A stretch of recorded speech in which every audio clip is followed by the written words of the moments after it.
Bonjour les amis, c'est Christine qui revient pour vous parler de la pleine lune, éclipse lunaire qui va se passer à 5 degrés dans l'axe Taureau-Scorpion, 20h24 France, et qui nous annonce un grand moment. Nous allons le voir, mais avant, parlons un peu les amis, comment allez-vous depuis la nouvelle lune du 14 octobre? Bon, 21 degrés balance, c'était une éclipse aussi. Que vous dire? Personnellement, moi, je l'ai déjà dit dans certains podcasts, j'étais, de toute manière en ce moment je suis transitée de toutes parts, c'est l'enfer les amis. Donc c'est pas top, ça pourrait être mieux les amis, ça pourrait être mieux. Bon, on prend son mal en patience, on essaie de conscientiser, de faire des efforts Saturne au carré de Mars, et puis bientôt de mon soleil. Qu'est-ce que j'ai d'autre? Vénus qui est très transitée, et oui, Vénus, la belle Vénus. Bon, je sais qu'il y en a certains là qui m'écoutent et qui ont un point, qui ont fin bélier quelque chose, donc ça fait carré au Capricorne, et la nouvelle lune a été difficile. Waouh, je le vois. Bon, en tout cas, ça réveille des choses. Et alors, les amis, c'est le moment de régler le schmilblick. La pleine lune, c'est un moment intense. De plus, c'est une éclipse. Donc, c'est une mise en lumière ici. Peut-être pour certains, les résultats vont être là. En tout cas, une pleine lune, c'est une opposition. Donc, il y a une recherche d'équilibre ici entre le taureau et le scorpion. L'intensité de cette pleine lune, c'est parce que aussi c'est une éclipse. On va rentrer dedans. Et aussi, bien sûr, le scorpion. Nous allons voir qu'il y a beaucoup de planètes en scorpion qui donnent beaucoup d'intensité. Bon, beaucoup. Alors, les amis, qui a pris le ticket? Alors, qui est le plus impacté? Ça va être la croix fixe. Donc, comme elle se passe à 5 degrés, ça va être les premiers décans et début du deuxième décan des signes Taureau, Scorpion, Lion et Verseau. Je sais que cette croix fixe, parce que moi j'ai mon ascendant en Lion, on a un peu quand même, on a été un peu perturbé quand même par certains transits. Bon, elle va être plus porteuse puisqu'en trigone et en sextile pour quel signe? Les cancers et les poissons. Certains scorpions, oui, des capricornes, des vierges. Alors, on verra qu'il y aura un bémol pour les vierges et les poissons, parce que quand même, il y a l'opposition Vénus-Neptune ici. Je voulais regarder aussi au niveau numérologie. Le 28 octobre 2023, ça nous fait 28 plus 10 plus 23, c'est égal à 18, les amis. Donc, dans un premier temps, ça donne la lune. Au niveau du tarot, bon, la lune c'est le passé, c'est le flou, quand c'est la nuit, on n'y voit pas très bien. Ça peut être aussi des mirages, des changements, c'est un peu comme le cancer, c'est-à-dire des hauts et des bas, des fluctuations. Et puis si on réduit le chiffre 18, nous obtenons 9. 9, c'est l'ermite.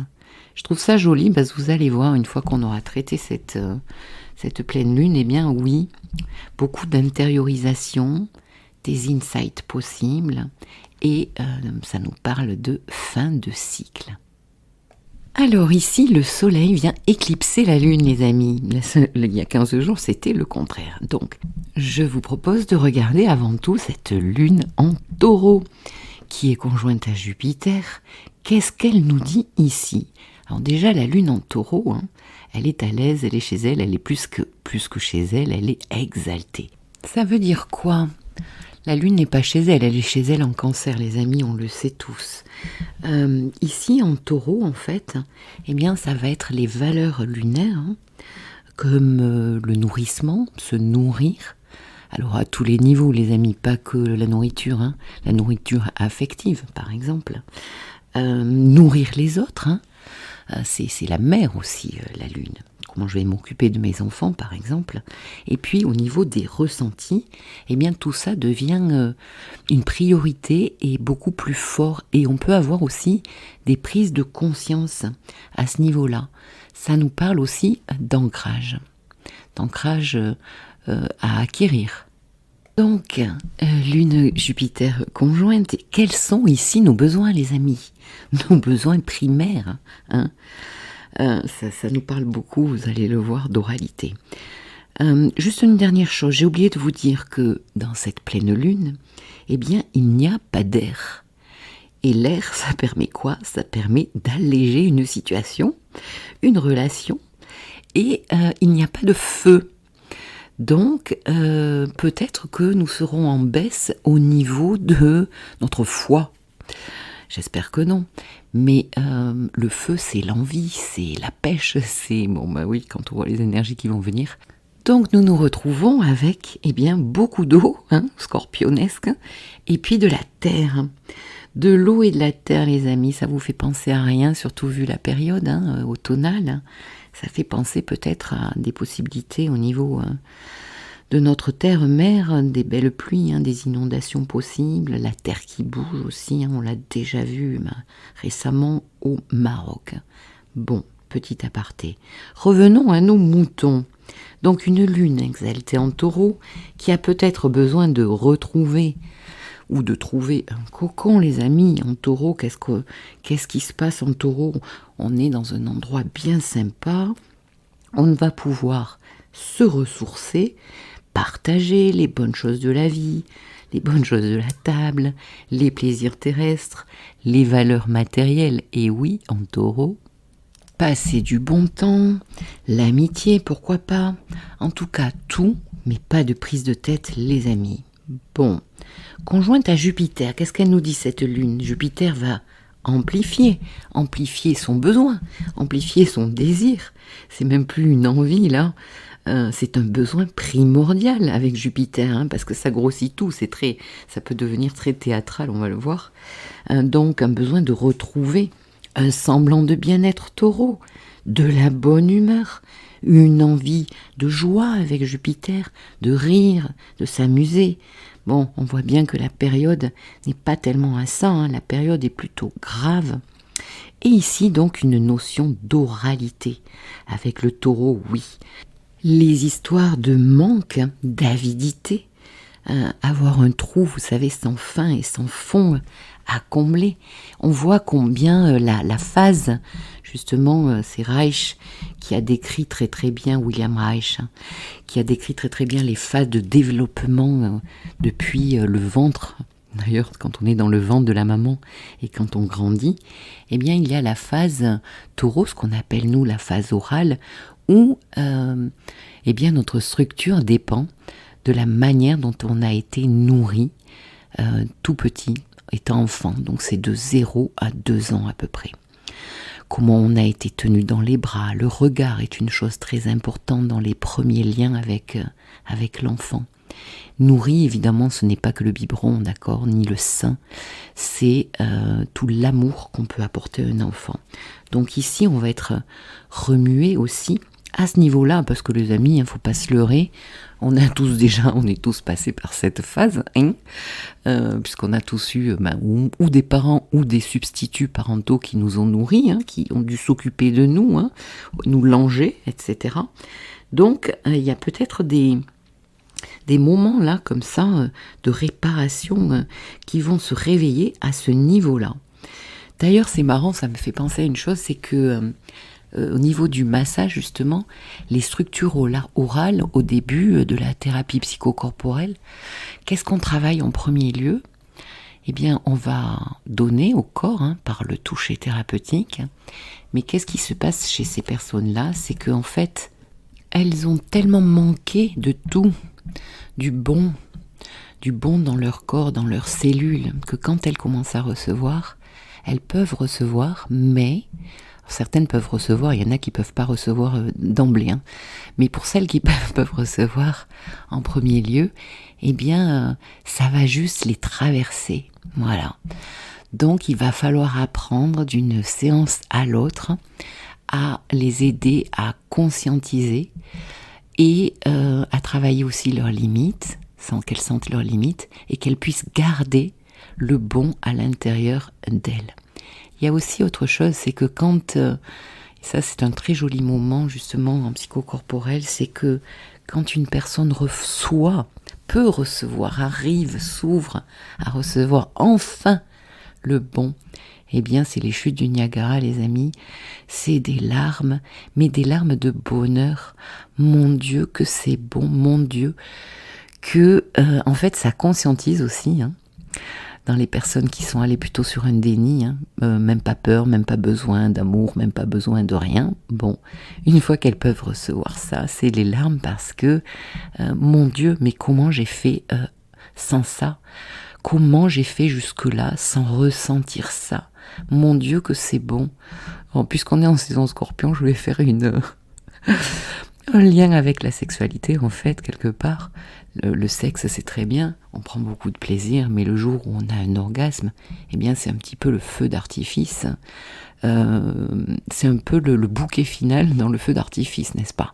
C'est beau, le feu d'artifice, c'est magnifique, on peut s'arrêter là, mais en même temps, eh bien, le bouquet, si on peut le regarder, eh bien, c'est encore mieux. Bon, je m'éloigne. Donc on peut retrouver une situation, par une relation, par une situation, quelque chose qui ne date pas d'hier, hein, et qu'on doit voir, qu'on doit traiter. Hein. On est en saison Scorpion, hein, pleine lune Taureau-Scorpion, bref. Donc ici, il se pourrait bien qu'on ait envie de compenser, qu'on rencontre la compensation, hein, à un mal-être, à un manque. Bon, vu que Jupiter exagère tout, attention quand même justement dans le relationnel, hein, ah, tu m'as pas fait ci, mon biberon, vous savez c'est l'histoire du biberon trop chaud ou trop froid. Dans la thérapie les amis, au bout d'un moment, c'est ce qu'on dit, hein. Enfin c'est ce qu'on dit, c'est ce qu'on voit. Il faut arrêter aussi de se prendre la tête, il faut régler certaines choses bien sûr, mais le biberon était-il assez frais, assez tiède, assez chaud pendant mon enfance? Et à un moment donné on tourne en rond et ça va rien nous apporter, et à un moment donné basta, d'accord? Alors je vais nuancer au cas où je me sois mal fait comprendre, bien sûr je n'entends pas ici tous les gros traumas, de l'enfance, les traumatismes que vous avez pu vivre, les choses graves, les chocs émotionnels, hein, bien sûr. Mais bon, dans l'histoire, il y a des choses, des fois, faut arrêter de se prendre la tête. Bon, de l'autre côté du taureau, il y a quoi? Il y a le scorpion. Le soleil s'y trouve à 5 degrés et Mars conjoint à 11 degrés. Bon, l'énergie scorpion, les amis. Une énergie énigmatique, secrète, inattendue, porteuse de trésors, mais aussi déstabilisante, angoissante, douloureuse. On est chez Pluton ici, hein. On est invité à plonger dans les abysses, sans peur. Alors des fois on a des peurs, mais on traverse quand même les amis en fait. Passer ces peurs, c'est les traverser. Traverser votre ombre aussi, et puis nous sommes invités à traverser en ce moment les ombres du monde, les ombres de l'humanité tout entière, je crois. Donc tout peut devenir très intense, hein. Ça peut aussi se compliquer, oui, ben ouais. Chez le scorpion, ça peut être quelquefois assez compliqué. Donc ça sera pas tout le monde, bien sûr, hein. Alors, je voulais vous dire, il y a plusieurs teams chaque fois, on le sait. Il y a la team qui le prend bien, qui vont avoir des super résultats, hein. Surtout avec des énergies comme celle-ci. Si on les prend bien et qu'on s'en sert, magnifique. Bon, par contre, si on a des transits un petit peu plus difficiles, eh bien, on va être bougé, hein, dans nos entrailles. Donc, des complications. Pourquoi et comment? Par des vagues émotionnelles, des magnifiques vagues émotionnelles, de par la puissance énergétique, de par l'introspection, cette invitation à l'introspection. Alors, c'est pas qu'on veut y aller, c'est que on y va. C'est que la nuit, ça va venir. La nuit, on peut passer des heures un petit peu sans sommeil ici, hein. on va vers nos instincts, vers notre deuxième cerveau là qui est dans le ventre, vous savez. On va dans le ventre ici et on va vers l'authenticité. Donc ici, eh bien, telle la chenille, les amis, nous serons papillons. Nous serons papillons, mais quand? Je vous entends me dire. Oui, mais quand, Christine? Eh bien, je vous répondrai, ça dépend de votre thème natal, les amis, et justement de vos transits. Et si vous avez besoin, n'hésitez pas, christinecalvé.com. Choisissez la séance découverte, c'est la première que je fais le plus, justement, la mise en lumière. Bon, alors, si nous passions à l'énergie un petit peu plus décadente, la décadence du Scorpion, hein. La manipulation, le contrôle, le pouvoir, le sexe, les rapports de force, les rapports, la guerre, la violence, les viols, les meurtres. Bon, tout ce que nous voyons aujourd'hui, les amis, hein, ben oui. Le trou noir, la perte de repères, les doutes, les complications, le mauvais côté de la pièce, en fait. Alors qu'il est question de transcender, justement, on a tous une ombre, les amis, hein, on a tous un côté, excusez-moi, pourri en nous, hein. Justement au niveau relationnel, eh bien, on peut aussi compliquer nous-mêmes les choses. Et alors, quelle souffrance quand nous n'acceptons pas justement de nous livrer, de nous délivrer, de lâcher prise, de laisser partir. Laisser partir un lien, un amour, une maison, une sécurité affective, matérielle, une identification à un bonheur social. Ah, je pense qu'en ayant une Porsche devant ma porte, une Porsche, mais ça peut être n'importe quoi, eh bien, je vais être heureux. Tout le monde va me voir comme quelqu'un de bien. Bon. Ici, l'axe taureau-scorpion nous parle de désidentification qui s'impose. Lâcher nos obsessions pour plus de sécurité taureau en face. Hein. Donc transformation, transmutation, régénération et renaissance. Alors Pluton, le maître du soleil, hein, qui se trouve donc en Scorpion, est au carré, donc il est en aspect de tension. Et on voit bien là ce triangle en T là, qui est très très fort quand même. Donc ici, Pluton, un peu comme un maître de cérémonie, hein, c'est lui qui gère tout là au milieu, là, si vous voulez, entre l'opposition. Hein. Et Pluton qui est devenu droit, d'ailleurs les amis, le 11 octobre, hein, et on a pu voir l'accélération que Pluton a générée dans le déclenchement de cette guerre, hein, cette nouvelle guerre. Eh bien quand même, ici, rien n'est facile, rien n'est donné, sachant que le Scorpion est prêt à se tuer, hein, à se suicider. Alors je parle de l'animal, hein, pas des signes solaires Scorpion, plutôt que de lâcher prise.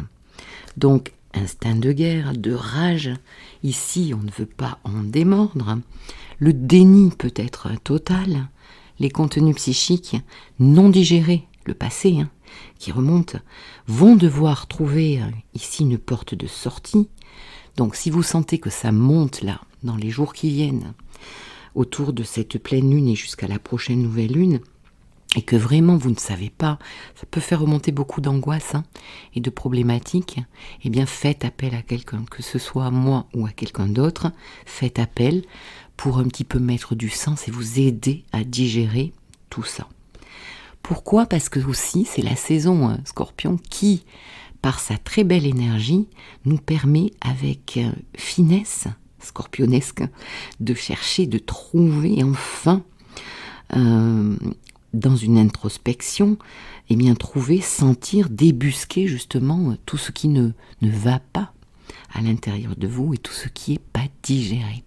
On voit bien socialement, hein, le désir de se venger, de gagner à tout prix, le quoi qu'il en coûte qui revient, la perversion, hein, dans certaines situations, les mensonges, la stratégie scorpionesque. Alors elle peut être en basse fréquence ou elle peut être aussi en haute fréquence. La haute fréquence du Scorpion, c'est l'intuition, les amis. Il faut s'écouter. C'est la sensibilité. C'est vrai que quand on a du scorpion, il y a beaucoup de sensibilité. D'où le fait que souvent, le scorpion aussi sent chez l'autre la faille, et c'est là où il va aller faire mal. Bref. Mais là, on est dans les hautes fréquences, on va y rester, Christine. Donc on peut avoir un pouvoir personnel ici, un charisme, mais très bien placé en fait. On n'a pas besoin d'en faire trop, comme on pourrait avec Jupiter. Non, ici c'est en place. Pas mal de créativité, de force vitale. Et on peut dire quand même que en général, le scorpion est plutôt franc, quitte à faire mal, mais il a beaucoup de franchise. Bon, alors d'un côté, plongeons dans notre psyché, nos blessures non guéries, nos kystes intérieurs, les amis, nos furoncles, nos refoulements, les deuils non faits. Et de l'autre côté, Taureau, la lune Jupiter, Uranus aussi, ne l'oublions pas. Eh bien ici, peut-être marre de toute cette lourdeur, marre de tous ces freins à être heureux, frein à l'abondance, Taureau, ben oui, le temps de l'abondance est fini, les amis. Retrouver un équilibre dans cette opposition Lune-Soleil entre ces deux polarités, Taureau-Scorpion, qui au passage se complètent très bien. C'est l'axe possession-dépossession, sauf que d'un côté, comme de l'autre, tout est intense parce que en Taureau, il y a Jupiter. Donc il se peut bien que nous visitions un sentiment assez désagréable. Nous n'aimons pas ça. Ah non. Alors, vous avez deviné, c'est quoi? J'ai nommé la frustration, les amis. La frustration avec le désir de compensation. Quelque part, c'est comme dans la pub. Tu peux te brosser, Martine. Tu veux un truc? Tu veux voir ton autre? Tu veux prendre du bon temps là avec cette personne? Tu veux vivre telle situation? Tu veux plus d'argent là tout de suite? Eh bien, tu peux te brosser, Martine. Bon. Ok, donc on est avertis, les amis. Vous ne dites pas que vous ne serez pas avertis. Tout le monde ne le vivra pas. Mais il y aura une team qui le vivra. Donc, ça vient aussi soulever justement ce dont j'ai parlé, de la phase orale, la manière dont on s'est construit. Pluton au carré donc de tout cela, de tout cet axe, tend à son maximum l'élastique, on l'aura bien compris. Pluton est pressé, pourquoi? Il n'a plus que 3 mois, les amis. Il va passer dans le signe du Verseau le 20 janvier 2024. On l'a senti déjà cette année, au printemps, là, quand il est passé en Verseau, tout le monde était dans la rue, rappelez-vous. Je crois que c'était la retraite, après, dans les émeutes, il n'était plus en Verseau, mais déjà, je crois que c'était la retraite. Donc, après, ça va bouger, on va pouvoir vivre, initier, ou voire subir de nouvelles réformes en Verseau, très novatrices, mais aussi du progrès, bien sûr, novateur, dans plein de domaines, peut-être de la santé aussi également. Donc Pluton ici va finir son travail, tel une termite, de ronger la poutre, pour faire mourir quoi? Pluton était en Capricorne, et toujours en Capricorne aujourd'hui, mon Dieu qu'ils sortent les amis du Capricorne, je n'en peux plus de mon carré à Vénus. Bref, donc ça va bouger quoi? Ça bouge quoi depuis 15 ans là? Ça bouge nos structures, et aujourd'hui on le sent bien, nos institutions, la manière dont on vivait jusque-là. Donc le travail se termine tout simplement. Alors je sais qu'il y a une team qui n'attend que ça s'écroule enfin, et d'autres qui ont très très peur et qui s'accrochent et qui veulent pas. Bon, il faut se connecter à Neptune là. Oui, il faut se connecter à la foi. À la foi en un meilleur. Mais bon, c'est-à-dire le problème c'est qu'à notre échelle de nos vies, il y a des centenaires aujourd'hui, mais bon, grosso modo, on va jusqu'à 80, ça dépend, mais entre 60 et 90, 95, la plupart des personnes, sur une échelle humaine, peut-être nous ne verrons pas tous ces progrès-là, certainement d'ailleurs. Donc nous voulons que ça avance. Mais l'univers marche avec de très grands cycles, et c'est plus difficile pour nous. Mais parlons maintenant de Mercure et Mars qui sont conjoints. En Scorpion, les amis, opposés à Jupiter. Alors, j'ai déjà traité Mars en Scorpion pour tous les signes, Mercure en Scorpion pour tous les signes, dans les potins de la comète. Je vous laisserai dans la barre de description les vidéos des potins de la comète qui concernent ces transits-là. Donc chaque fois, vous écoutez surtout en premier lieu votre ascendant. Si vous devez écouter qu'une chose, votre ascendant, et puis après, pour plus de détails, parce que ça fonctionne quand même pas mal, votre signe solaire. Alors, qu'est-ce que ça nous dit ici? Eh bien, wow, c'est chaud. Mercure opposé Jupiter, Mars opposé Jupiter. Jupiter peut nous parler d'une stratégie ici, très possible. La communication, les amis, Mercure, mêlé à l'action, Mars. Bon, opposé à Jupiter, ça sent quand même aussi mot à mot, mettre en action. Mercure, des papiers, des lois en fait, avec Jupiter, pourquoi pas, dans l'urgence, oui. Et aussi, bien, Jupiter peut nous parler de pas mal de communication, donc attention à ce que nous entendons. Hein. Ici, en Scorpion, waouh, et Jupiter, la communication au niveau des médias, la mainstream, bonjour, à qui peut-on vraiment se fier? Mais je crois que les gens sont devenus les Français sont devenus de moins en moins, ont commencé bien à ouvrir les yeux sur certaines choses. Jupiter représente aussi les religions, la spiritualité, les idéologies, les amis. Donc avec Mercure en Scorpion, là c'est ce que je pense, ce que je mets en action avec Mars.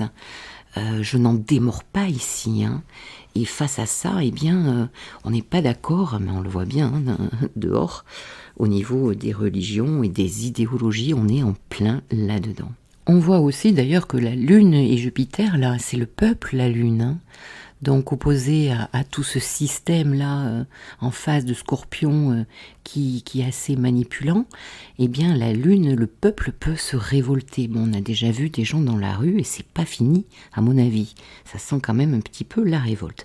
Alors, l'aspect qui peut nous tempérer, qui peut nous assagir, qui peut nous faire patienter, c'est quoi? Eh bien, c'est Saturne. Saturne qui se trouve au trigone du Soleil et au sextile de la Lune. Donc ici, on peut essayer, en tout cas, de se réancrer, de retrouver un ancrage. Saturne ici peut et doit remettre des limites dans ce monde décadent pour garantir notre sécurité. Mais j'ai envie de vous dire, oui, mais Saturne, il est en Poisson, les amis. Il est dans le signe du no limites. Il est chez Neptune. Et Neptune, eh bien, il n'y a pas de limite. Donc, je vous laisse penser ce que vous avez envie de penser. Chacun voit midi à sa porte. Et puis, parlons de la belle Vénus. Alors, la belle Vénus, c'est le maître de la pleine lune, les amis. Vénus qui se trouve en Vierge, qui est en chute. Donc elle fait quoi ici? Elle analyse, elle revoit sa copie, elle le compte, elle se méfie, elle se distancie, elle devient plus cérébrale et elle s'oppose à Neptune justement. Donc ici on a vu qu'à vue d'œil.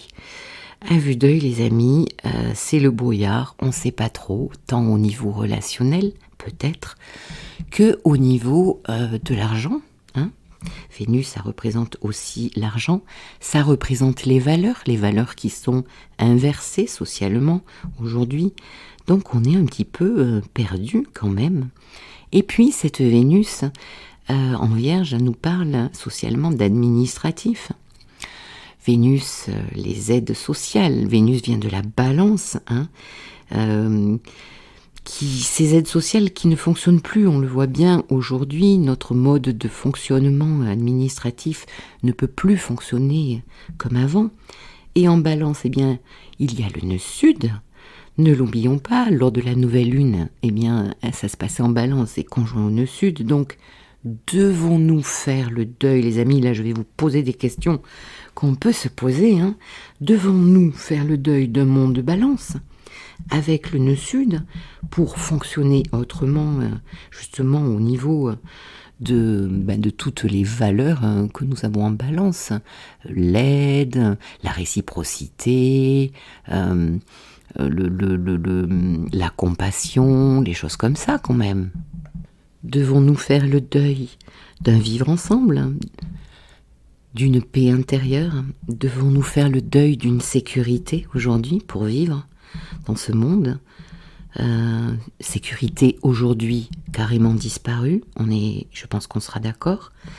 Donc là, eh bien, un état des lieux, un bilan se fait, les amis.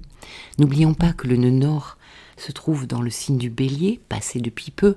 Je vous invite d'ailleurs à écouter la vidéo sur les nœuds que j'ai faite. Eh bien, c'est dans des énergies martiennes que nous devons aller, mais dans des énergies martiennes